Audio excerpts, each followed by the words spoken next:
Good morning students. कल हमने electric field lines और properties of electric field lines discuss की थी, ड्रॉ करके देखी थी। Electric field lines due to a single positive charge, due to a single negative charge and what is electric dipole, ये सब डिस्कस किया था। तो होप आपने इस सब को रिवाइज़ किया होगा। तो कल जैसे कि डिस्कशन हुई थी, we have to derive the expressions for electric field intensity at a point on the axial line of dipole and then at the equatorial line of dipole. Both the derivations are very important from the examination point of view. दोनों में से एक आ ही जाता है 5 marks question में। तो let's start.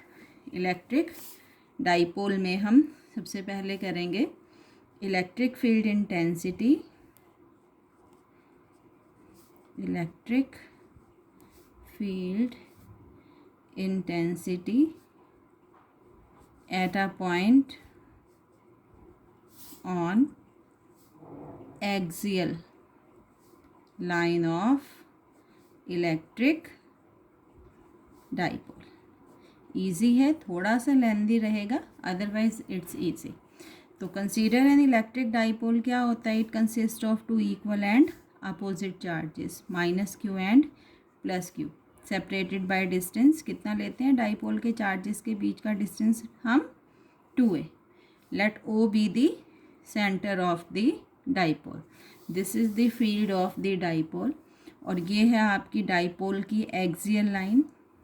और इसी एक्सियल लाइन में हमने ये P पॉइंट लिया है जो सेंटर से कितने डिस्टेंस पर है?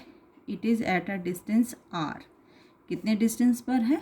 r from the center of the dipole and we have to calculate the electric field intensity at point P. तो क्या तरीका है? ऑब्वियसली पहले हम एक चार्ज की वजह से निकाल लेते हैं कितनी रहेगी इलेक्ट्रिक फील्ड, फिर सेकंड की वजह से निकाल लेंगे और फिर दोनों को हम रिजल्टेंट ले लेंगे। तो पहले हम देखते हैं कि -q की वजह से P पर इलेक्ट्रिक फील्ड कितनी रहेगी। Let it be E1। तो late E1 be the electric field intensity at P due to charge। कौन सा चार्ज है? -q। सपोज ये A पर था और ये B पर था, ठीक है। तो इट विल भी, बताओ भाई E1 कितना रहेगा? याद है आपको? Due two point charge. अभी हम सोच रहे हैं कि बीच में ये है ही नहीं, तो ड्यू टू पॉइंट चार्ज मैं यहाँ आपको रिवाइज करवा रही हूँ कि Q चार्ज की वजह से इलेक्ट्रिक फील्ड इंटेंसिटी r दूरी पर कितनी होती थी? 4πε0 r²। This is the formula for electric field intensity due two point charge, ठीक है। यही फार्मूला है ना। तो अब देखो ज़रा, E1 कितना हो जाएगा? चार्ज कितना है? Q, मैग्नीट्यूड लेना है सिर्फ, अपॉन 4πε0 और डिस्टेंस कितना है P पॉइंट का इस चार्ज से? AP। कितना है? AP। और इस डिस्टेंस का क्या लेना है? स्क्वायर। What is AP? अब A से P तक का डिस्टेंस बेटे, O से P तक का डिस्टेंस R है, बाकी ये डिस्टेंस कितना बचा? ये वाला A। अगर ये 2a है तो ये आधा डिस्टेंस कितना होगा? A। तो it will be A + R। P से A तक का distance will be R + A, ठीक है। तो it will be E1 is equal to Q upon 4πε0 R + A का square. And what will be the direction? Direction कैसे हम पता लगाएंगे? जिस भी पॉइंट पर हमें इलेक्ट्रिक फील्ड निकालनी है उस per unit positive test charge रख के देखेंगे। जिस तरफ भी वो मूव करेगा it will be the direction of electric field. अब अगर हम यहाँ पे यूनिट पॉजिटिव चार्ज देखें और हम माइनस की वजह से निकाल रहे हैं, तो ये पॉजिटिव रखा है, ये नेगेटिव चार्ज है, तो अट्रैक्ट होगा, इस तरफ आएगा। तो this is the direction of E1, मतलब P से A की तरफ। तो अलॉन्ग PA। तो ये होगी electric field intensity due to this charge. Similarly ऐसे इस चार्ज की वजह से हम कैलकुलेट कर लेते हैं। तो the electric field intensity, let E2 be दी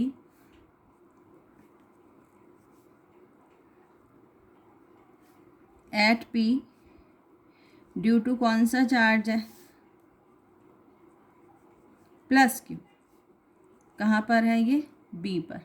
तो क्या हो जाएगा बोलो, E2 इसी तरीके से बेटे, मैग्नीट्यूड तो इस चार्ज का भी क्यू ही है तो क्यू ही आएगा हमारे पास, क्यू अपॉन 4πε0। और अब डिस्टेंस क्या है, B और P, P की दूरी कितनी है यहाँ प्लस क्यू चार्ज से BP, तो it will B BP²।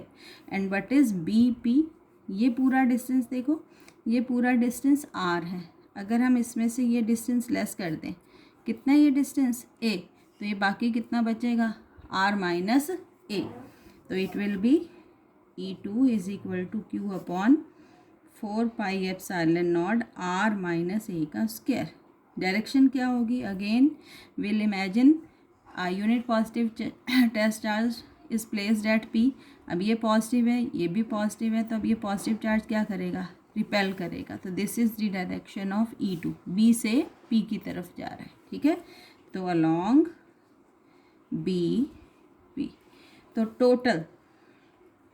Total electric field intensity at P point पर टोटल इलेक्ट्रिक फील्ड इंटेंसिटी बेटे कितनी हो जाएगी, E is equal to E2 minus E1।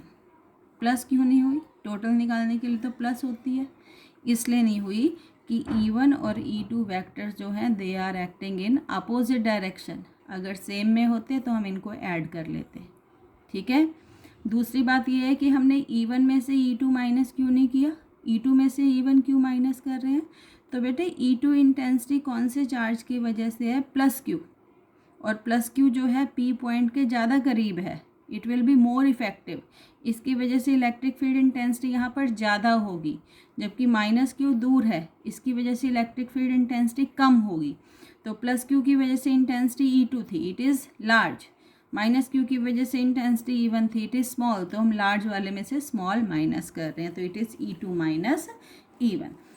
और डायरेक्शन भी कौन सी आएगी, लार्ज वाले वेक्टर की, तो अलॉन्ग BP, लार्ज वाले वेक्टर की क्या डायरेक्शन है, along BP। Let's substitute the values of E2 and E1। What is E2, Q upon 4πε0 R minus A² minus E1 कितना है, this is E1, Q upon 4πε0 R plus A का square. क्या common ले लें, Q upon 4πε0, 1 अपॉन R minus A² minus 1 अपॉन R plus A का square.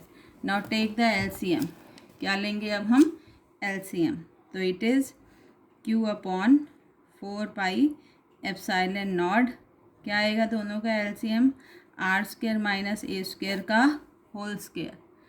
जब इसको इससे डिवाइड करेंगे तो यही फैक्टर आएगा, ऐसे करते हो R प्लस A² माइनस इसको इससे डिवाइड करेंगे तो ये फैक्टर आ जाएगा R माइनस A का स्क्वायर। अब हम इसको खोलेंगे, Q अपॉन 4πε0, खोल लो बेटे, A plus B whole square की तरह, R² plus A² plus 2AR, और इस माइनस को भी ध्यान में रखो, और अंदर वाला जब ये खुलेगा ब्रैकेट तो माइनस R² माइनस A² और minus minus plus 2AR upon R² minus A² का होल स्क्वायर, ठीक है। अब यहाँ पर प्लस R² से माइनस R² कैंसिल और A² से minus A², 2AR plus 2AR कितना हो जाएगा, 4AR, तो it is Q upon 4πε0 into 4AR upon R² minus A² का होल स्क्वायर। इसको थोड़ा सा अगर हम रीअरेंज करें इस 4AR को, तो it can be written as 2A into 2R, कोई दिक्कत तो नहीं ना, 4AR can be written as 2A into 2R upon 4πε0 R² minus A² का whole square. What is the motive behind this, what is Q into 2A, अगर आप बताएं तो क्या था, कल हमने डिफाइन किया था कि डाइपोल मोमेंट क्या होती है, Q इंटू 2A, और डाइपोल मोमेंट को हम किससे डिफाइन करते हैं, पी से। किससे डिनोट करते हैं बेटे, पी से। ये जो हमने डाइपोल यहाँ पर लिया है इसकी डाइपोल मोमेंट कितनी है, क्यू इंटू टू ए। तो यहाँ क्यू इंटू टू ए की जगह वी कैन राइट पी। हम क्या लिख सकते हैं, पी। तो इट इज़ कितना आ जाएगा ये, E is equal to Q into two A हो गया पी, टू इंटू आर मतलब two P R upon 4 pi epsilon naught are square minus A square का होल स्क्वायर। क्लियर है। तो this is the electric field intensity on the axial line of dipole. ठीक है बच्चों। हाँ, अब अगर हम इसे वेक्टोरियली डिनोट करें, अगर मैं यहाँ पी पर वेक्टर लगा दूँ और ई पर वेक्टर, क्या होगा, then we have to put a negative sign. क्यों, क्योंकि पी और ई जो है they are opposite to each other. Electric field होती है पॉजिटिव से नेगेटिव की तरफ, और डाइपोल मोमेंट हमने कल बताया था ये होती है नेगेटिव से पॉजिटिव। तो अगर हम वेक्टोरियली फॉर्म में लिखेंगे तो it is written as this. Clear है। एक नोट देखेंगे हम, क्या नोट है, क्या है आपके पास, electric field on axial line 2 PR upon 4 pi epsilon naught are square minus A square का होल स्क्वायर, यही आया। अब अगर इफ़ डाइपोल इज़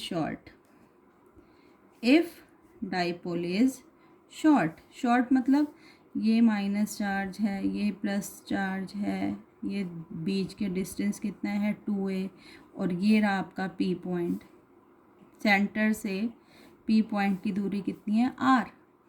तो अगर डाइपोल शॉर्ट है, इफ़ डाइपोल इज़ शॉर्ट, तो ये r बहुत ज़्यादा है a की अपेक्षा, मतलब a is much less than r, so here a can be neglected. ठीक है। तो E is written as 2 PR upon 4 pi epsilon naught are square का होल स्क्वायर, ए को नेग्लेक्ट कर दो, इट इज़ r की पावर 4, और एक r से एक r कट गया, नीचे क्या रहेगी, r की power 3।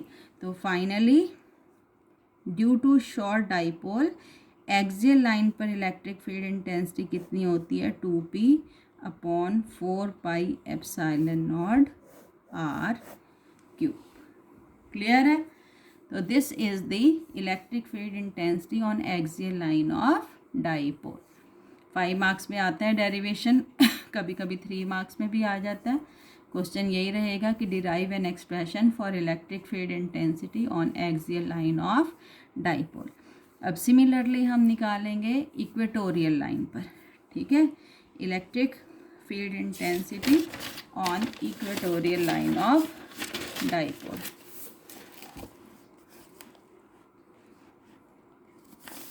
Electric field intensity on equatorial line of dipole.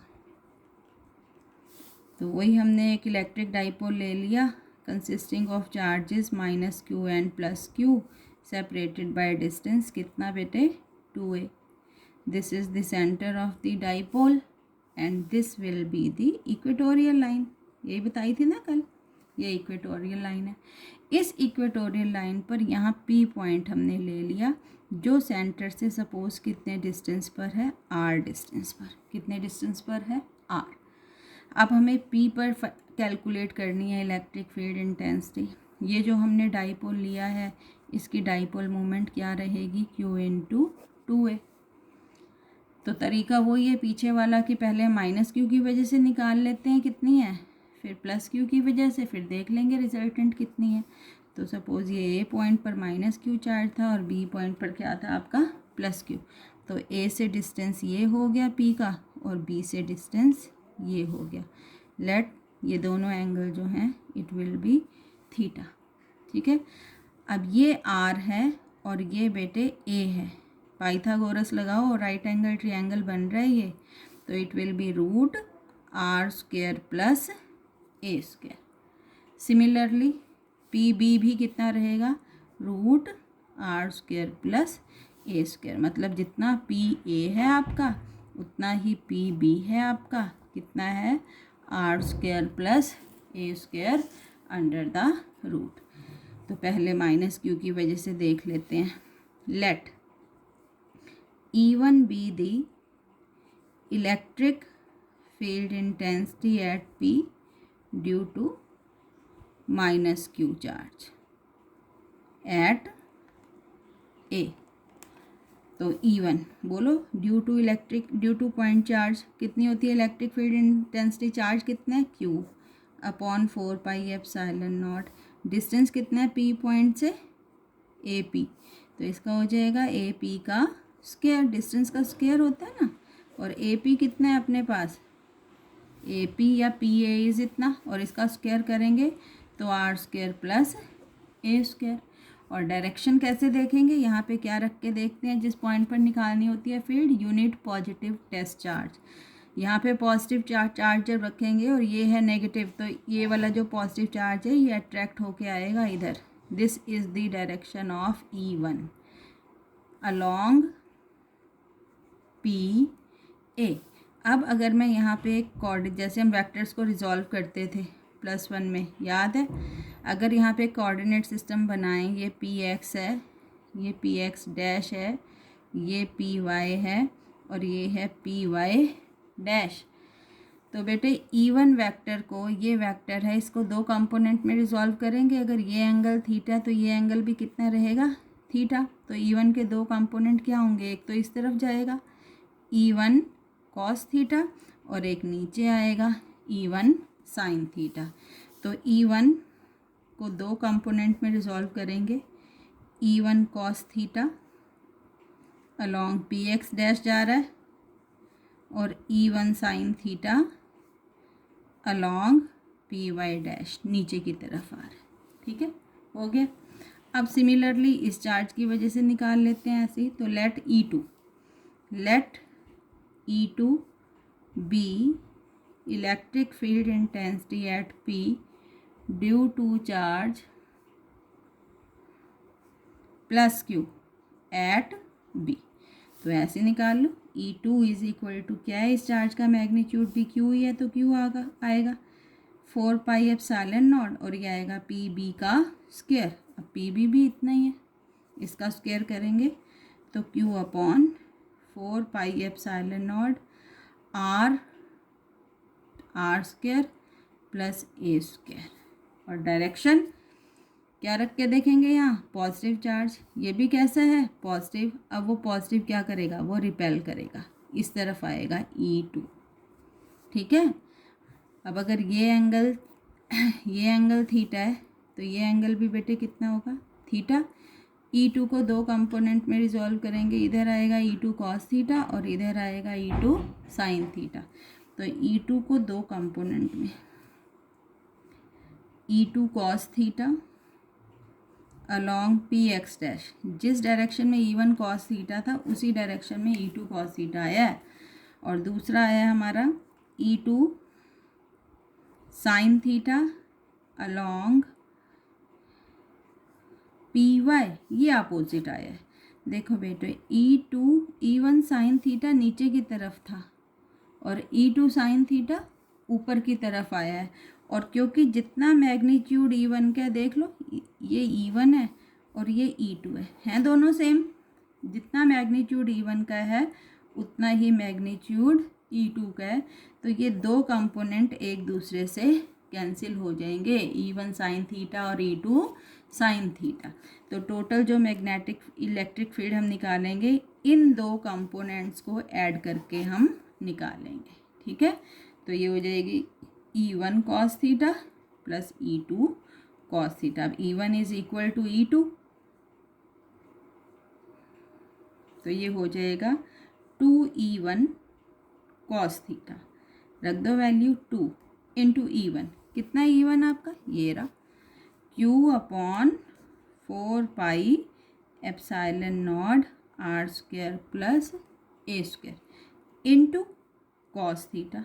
कहाँ से निकालोगे, इस वाले ट्रायंगल से निकाल लो या फिर इस वाले। क्या होता है कॉस थीटा, आधार बटा कर्ण, बेस अपॉन हाइपोटेन्यूज।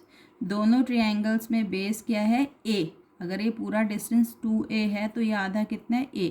और दोनों में, इसमें भी हाइपोटेन्यूज आर स्क्वायर प्लस ए स्क्वायर अंडर रूट है और इसमें भी, तो इससे निकालें या इससे निकालें, दोनों से सेम आएगा। तो बेस हो गया a अपॉन हाइपोटेन्यूज हो गया r square plus A square under the root. ठीक है, कितना आएगा? E इज इक्वल टू, बताओ ये क्या है? Q इंटू 2a, लिख लें इसको ऐसे, Q into 2a upon 4 pi epsilon naught. Total power बताओ आप मुझे। आर स्क्वायर प्लस ए स्क्वायर की पावर 1 है और यहाँ पे आर स्क्वायर प्लस ए स्क्वायर की पावर हाफ है, तो टोटल पावर हो जाएगी 1.5। 1.5 मतलब 3/2। तो ये आ जाएगा बेटे आर स्क्वायर प्लस ए स्क्वायर की पावर 3/2। और इसको इस तरीके से लिखने का क्या मोटिव होता है? हमें पता है Q into 2a, Q into 2a क्या होता है? Dipole moment. तो it is written as P upon 4 pi epsilon naught are square plus A square की पावर 3/2। क्लियर है?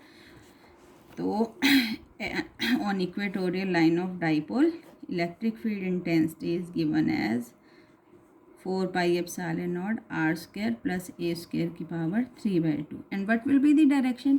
Direction will be along px dash, क्योंकि ये ऊपर नीचे वाले कंपोनेंट्स तो एक दूसरे को कैंसिल कर दिया। ये दो कंपोनेंट एक ही दिशा में थे तो ये ही रहेगी। और अगर हम इसको वेक्टोरियली लिख रहे हैं ई और पी को, तो again we have to put क्या? नेगेटिव साइन, अदरवाइज वैसे ही लिखना। क्लियर है? तो this is the electric field intensity on equatorial line. अब जैसे एक्सियल में नोट किया था, इसमें भी हम एक नोट डिस्कस करेंगे कि कितना आया है हमारे पास? E is equal to P upon 4 pi epsilon naught are square plus A square की पावर कितना आया है? 3/2। अगर डाइपोल शॉर्ट है, इफ़ डाइपोल इज शॉर्ट, तो क्या थी पीछे एजम्पशन कि अगर डाइपोल शॉर्ट होता है तो ए बहुत छोटा होता है आर से, तो यहाँ पे ए कैन बी नेग्लेक्टेड। तो बेटा कितना आएगा ये?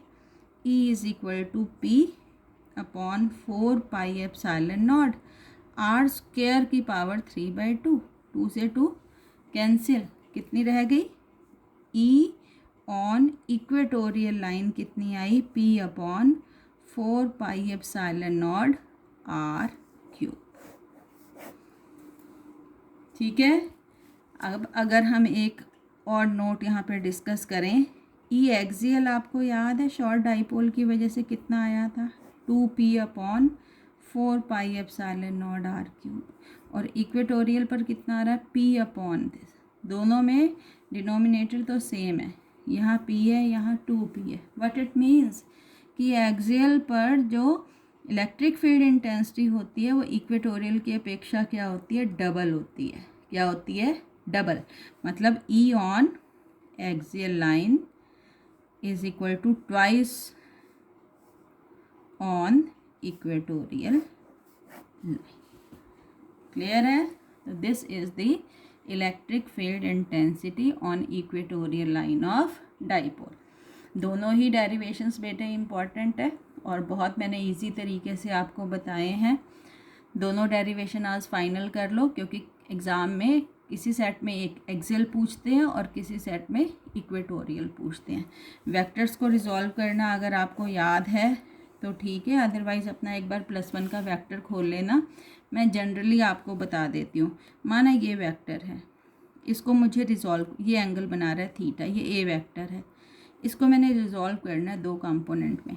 तो जिस लाइन के साथ बेटे एंगल बनता है ना, वो हमेशा कॉस जाता है, ऐसे बताया था। और जिस लाइन, और दूसरा को कौन सा हो जाएगा? ए साइन थीटा, है ना।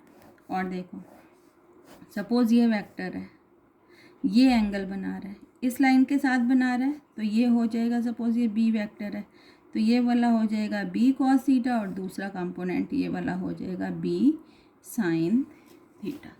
और देख लो, सपोज ये है, ए वेक्टर है, इसके साथ थीटा एंगल बना रहा है, अब इस लाइन के साथ बना रहा है ना, तो ये हो जाएगा कॉस और ये वाला क्या हो जाएगा साइन। और अगर यही वेक्टर है आपका ए, अब एंगल ये नहीं है, ये एंगल, क्या फ़र्क पड़ा, अब इस लाइन के साथ बन रहा है एंगल, तो ये हो जाएगा आपका ए कॉस थीटा और ये वाला हो जाएगा आपका ए साइन थीटा। क्लियर है? तो ये वेक्टर से रिजॉल्व आगे भी आएगा। +1 में हमने बहुत डिटेल में किया था कि ये क्यों कॉस और साइन होते हैं। अभी तो मैंने आपको एक तरीका बता दिया इनको याद करने का कि कौन सा कॉस लेना होता है और कौन सा साइन। ठीक है, तो इसको आप अच्छे से रिवाइज़ करना और कल अब हम फिर आगे, कम से कम बेटा इसको 2-3 बार करोगे तब जाकर फाइनल होगा, और लिख कर देखना है तब डेरिवेशंस फाइनल होंगे। ठीक है, तो यहाँ पे ख़त्म होती है ये क्लास।